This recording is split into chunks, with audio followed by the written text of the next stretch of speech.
Let's get to the news. Should former President Barack Obama feel free to criticize the current president?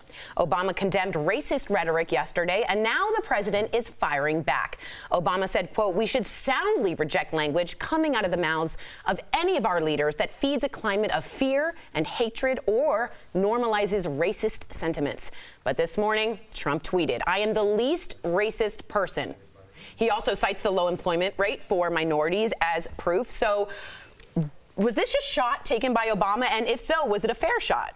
I don't know. I think it's a shot, but was that controversial of a statement? I know. Don't be racist. I mean, that's where we are. We're like when somebody goes, "Hey, we should roundly reject racism," and everybody's like, "Well, let's sit down and break up into discussion groups about that." I think anybody is allowed to speak. He's a private citizen, last I checked, and he has the right to speak just like anybody else. What do you think, Steph? I think the fact that this is obviously the former president of the United States, he's got every single right to comment on what the current president is doing and his thoughts on how he's handling different situations. Up until recently, the word white supremacist has never been mentioned out of Donald Trump's mouth, and I think it's time someone has called him out and does point the finger at him, because guess what?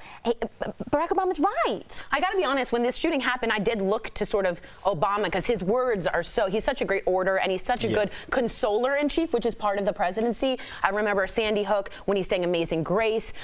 Do you think he was right to jump into this, or is it not fair since there were shootings under Obama? I think he had to jump into it, but at the same time, once you open up your mouth in the Twitter world, in the social media world, people are going to come at you as well. So, I mean, he had 32 mass shootings under his watch as well. So regardless if we say Trump is racist, we can feel whatever we want to feel about that. A lot of people, when they see this and they see these exchange of tweets, they just want these mass shootings to end. They just want and I think that's what a lot of people, would like to see. A way for Obama to say, hey, this is how we can do it. I think that this legislation should be put in place, since now that he's a private citizen and he doesn't have to worry about the Senate blocking any sort of legislation he puts forth. But I think exactly that, what you just said, is part of the problem, Brandon. When Barack Obama was in power, there were 32 mass shootings. This year, we're only just into August. In 8 months, we've had over 250. The numbers are very different, and I think that's partly down to the language and terminology that this president uses. And I also happen to agree with this in that the shootings are different. I mean, this sounds so stupid for me to,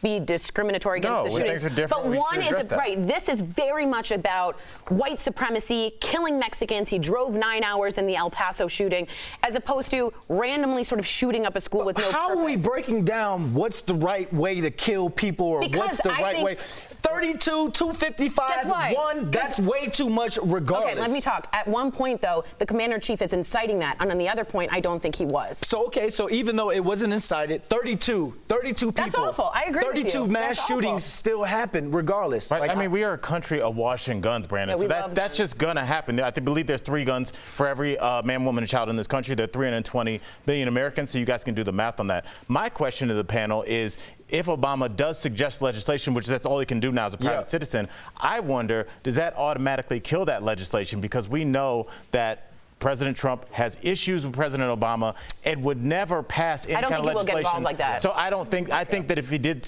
put guidelines there, I don't think that they would go through. Cool. Interesting. Well, let us know, DBL Nation. This is an interactive show, so we want to know what you think.